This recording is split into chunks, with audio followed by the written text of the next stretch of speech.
Saya Sintia Rompas masih menemani Anda di Kompas Malam. Saudara, Lembaga Perlindungan Saksi dan Korban (LPSK) menjadwalkan asesmen ataupun pemeriksaan psikologis terhadap istri Irjen Verdi Sambo, Putri Chandrawati.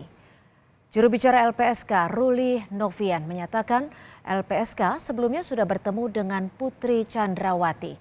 Namun pihaknya belum pernah melakukan asesmen terhadap istri Irjen Sambo. Menurut rencana, asesmen pertama terhadap Putri Chandrawati akan dilakukan LPSK Selasa besok. Terkait dengan tempat pemeriksaan, LPSK memberikan kebebasan jika korban mengalami trauma.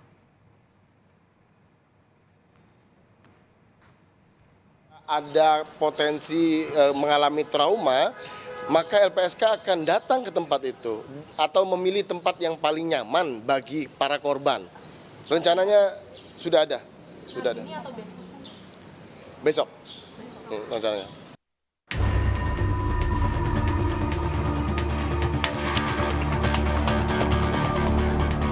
Komnas HAM dan Komnas Perempuan akan mendalami laporan dugaan kasus pelecehan seksual yang dialami oleh Putri Chandrawati, istri mantan Kadif Propam Irjen Verdi Sambo. Komnas HAM menggandeng Komnas Perempuan untuk membantu proses penyelidikan dugaan kekerasan seksual yang dialami Putri Chandrawati. Komnas HAM menegaskan, siapapun yang telah mengadukan dugaan kekerasan seksual kepada lembaga hukum, maka orang tersebut harus diasumsikan sebagai korban. Oleh karena itu, hari ini tim Komnas HAM sedang melakukan kelengkapan pencocokan data terkait dugaan luka Putri Chandrawati di Rumah Sakit Keramat Jati, Jakarta. Ini tim sedang berproses di Rumah Sakit Keramat Jati untuk melengkapi beberapa informasi khususnya terkait administrasinya. Jadi administrasi luka dan lain sebagainya itu saat ini sedang berlangsung di RS Keramat Jati. Ketua Komnas Perempuan, Andi Yentriani, menegaskan pihaknya telah bertemu dan melihat kondisi Putri Chandrawati. Untuk itu, masyarakat diminta tidak memberikan spekulasi terkait kasus yang dihadapi istri Irjen Verdi Sambo karena dibutuhkan pemulihan yang cukup agar PC dapat memberikan keterangan lengkap terkait kasus yang dialaminya. Kekerasan seksual, memang kami pernah berjumpa dengan Ibu PC dan itu juga yang kemudian menjadi posisi Komnas Perempuan ketika teman-teman melihat rilis dari Komnas Perempuan meminta agar untuk tidak membuat spekulasi macam-macam dulu terkait kasusnya. Karena kita butuh memberikan ruang juga untuk Ibu PC untuk bisa berpulih sehingga ia bisa memberikan keterangan lebih lanjut. Kawan-kawan perlu dipahami Ibu PC posisinya adalah perempuan berhadapan dengan hukum ya. Dalam posisi kasus pelaporannya sendiri sebagaimana dilindungi di dalam Undang-Undang Tindak Pidana Kekerasan Seksual. Karena itu tentunya spekulasi-spekulasi seperti ini buat kami tidak akan membantu proses pemulihannya. Jadi sekali lagi saya tegaskan bahwa memang kami pernah berjumpa dengan Ibu PC untuk bisa mengetahui kondisinya. Sebelumnya, tim kuasa hukum Putri Chandrawati melaporkan kasus dugaan pelecehan seksual kliennya yang dilakukan Brigadir Yosua Huta Barat. Tim Liputan Kompas TV. Dan untuk mengetahui informasi terkini terkait asesmen yang akan dilakukan Lembaga Perlindungan Saksi dan Korban (LPSK), sudah bergabung bersama Kompas Malam Edwin Partogi Pasaribu, Wakil Ketua LPSK. Selamat malam Pak Partogi, apakah betul besok LPSK akan menggelar asesmen terhadap Putri Chandrawati? Jam berapa dan di mana rencananya Pak Edwin?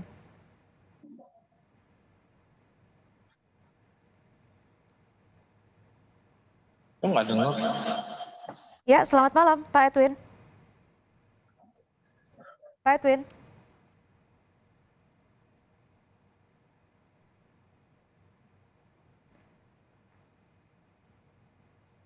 Baik, kami akan mencoba memperbaiki saluran komunikasi dengan Wakil Ketua LPSK, Edwin Partogi Pasaribu.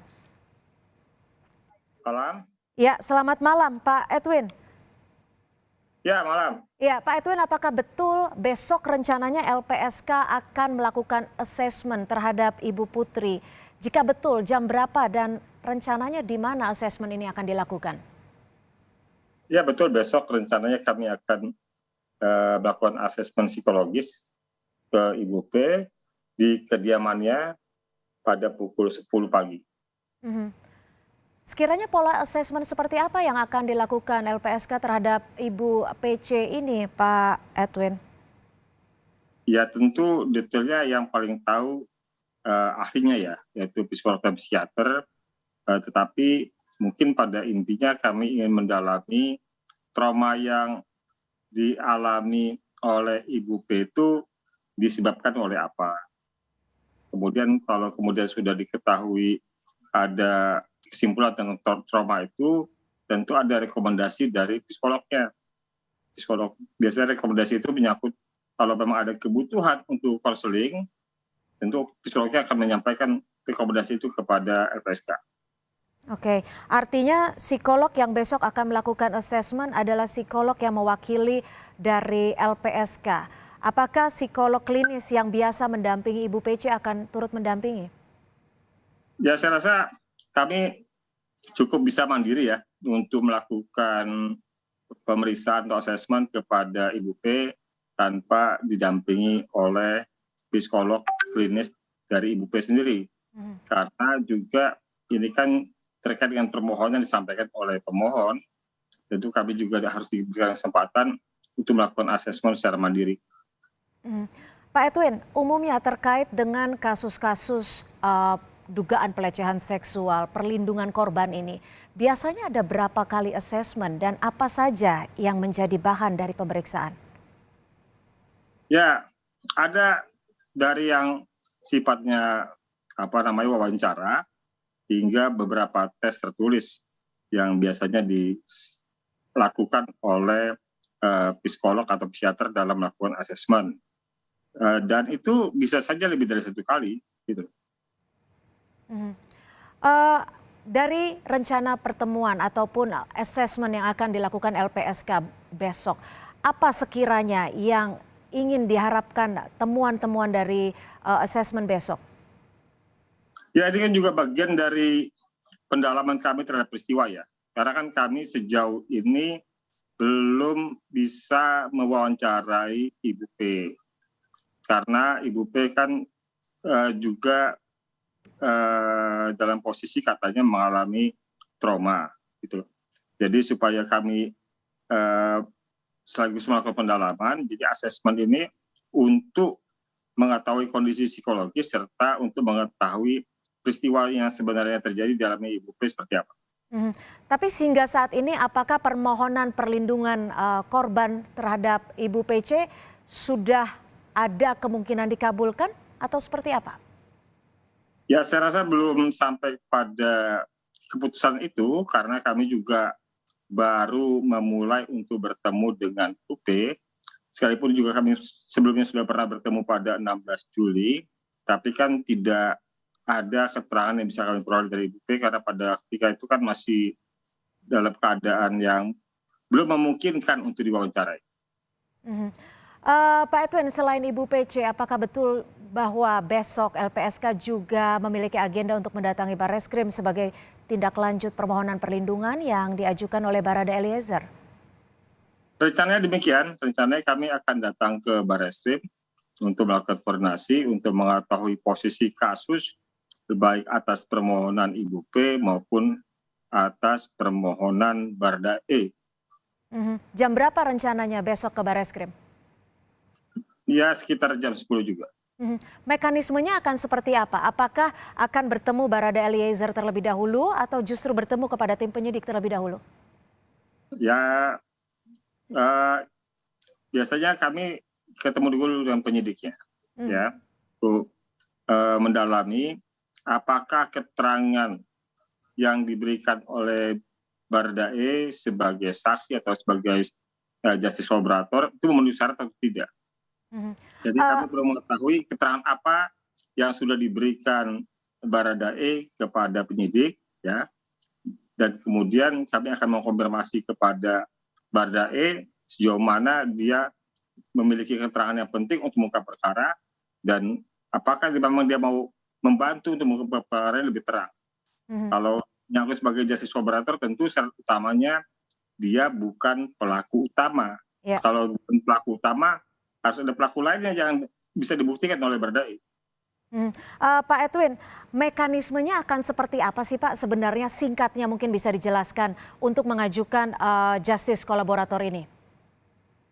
Ya, ada 2 syarat utamanya, yaitu 1 dia bukan pelaku utama, 2 dia mempunyai keterangan penting untuk membuka perkara. Ya, tentu 1 tindak pidana yang pelakunya lebih dari 1, ya, tentu ada peran-peran di situ dari para pihak yang menjadi pelaku. Dalam pasal yang diterapkan pada Baradae itu kan ada pasal 338, sekaligus juga ada pasal 55 dan 56. Pasal 55 dan 56 itu menunjukkan bahwa perbuatan pidana yang terjadi itu tidak dilakukan sendiri, tetapi ada eksekutor, ada yang menyuruh. Kalau di 56 berarti ada yang membantu. Gitu. Dan kemudian ada pasal baru buat tersangka yang baru, yaitu pasal 340. 340 berarti ada perencanaan. Gitu. Di perencanaan itu juga ada aktornya, siapa yang merencanakan. Ini kan gambarnya, Mbak. Ya, Pak Edwin, betul LPSK sudah bertemu dengan Eliezer sebanyak 5 kali. Jika memang sudah ada pertemuan ataupun assessment dan juga wawancara terhadap Eliezer sebanyak 5 kali, apakah kelima kali pertemuan ini sudah mencakup syarat-syarat yang sudah disebutkan oleh Pak Edwin tadi? Ya, di pertemuan yang kami yang sudah 5 kali itu kan menyangkut permohonan yang awal sebelum ada pengakuan baru ya. Jadi keterangan awal itu dengan kronologi yang lama itu tidak kami yakini kebenarannya. Karena kami juga melakukan investigasi. Kami mendapatkan informasi dari sumber-sumber yang kredibel dan kompeten tentang apa yang terjadi. Hal itu juga yang menjadi sandingan kami dengan informasi yang disampaikan oleh Baradae. Kami melihat ada perbedaan antara fakta lain yang kami temukan dengan keterangan Baradae ketika itu. Ya, sekalipun memang ada pengakuan dari Baradae bahwa dia melakukan penembakan, tetapi sepenuhnya konstruksi peristiwanya tidak kami yakini sebagai itu yang benar. Artinya dari assessment ataupun pertemuan sebelumnya dengan Barada Eliezer, pihak LPSK sudah mencurigai ada ketidaksinkronan antara peristiwa yang terjadi dan juga statement yang disampaikan oleh Eliezer kala itu. Betul. Jadi karena kami punya fakta-fakta lain yang sudah kami dapatkan, ya, yang juga dapat menjadi petunjuk terangnya suatu peristiwa, bahkan itu menjadi bagian dari bukti nanti di pengadilan. Yang itu ketika kami sandingkan dengan keterangan Baradae, ada ketidakcocokan. Gitu. Ya. Sehingga kami berkesimpulan bahwa keterangan sebelumnya disampaikan oleh Baradae itu belum menunjukkan peristiwa sesungguhnya. Oke, Pak Edwin, ya. Jika statement dari kuasa hukum Barada Eliezer yang baru ini menyatakan bahwa ada fakta-fakta yang sangat berbeda terkait dengan BAP yang disampaikan Eliezer yang baru dengan BAP sebelumnya. Apakah ini juga memastikan bahwa Eliezer yang bisa dikatakan sebagai saksi kunci ini memiliki potensi kebahayaan yang cukup tinggi? Ya, sebagai orang yang membuka suatu perkara, tentu Baradae punya risiko, ya. Artinya kalau pelaku utama dan komplotannya tidak berkenan dengan keterangannya, risiko itu tentu bisa berbahaya buat Baradae maupun keluarganya. Ya. Oke, resikonya seperti apa saja sih Pak Edwin yang patut diantisipasi? Ya, saya rasa sampai dengan risiko jiwa ya. Selain itu? Yang paling maksimal kan risiko jiwa, ya. Karena kan kita tahu bahwa pelaku juga atau bagian dari komplotan ini juga misalnya juga memiliki kuasa yang lebih besar. Ya. Dibanding yang itu. Pak Edwin, jika memang nanti upaya perlindungan terhadap Barada Eliezer di-approve atau disetujui oleh LPSK, bentuk perlindungannya akan seperti apa? Karena kita tahu Barada Eliezer saat ini sudah menjadi tersangka dan juga sudah dilakukan penahanan? Ya, secara fisik LPSK bisa saja melakukan penebalan untuk memastikan bahwa selama menjalani proses hukum, selama ditahan, Baradae terjamin keselamatannya. Ya, tidak terjadi penyiksaan, tidak terjadi keributan antar tahanan, tidak sakit, tidak keracunan, tidak berakhir bunuh diri.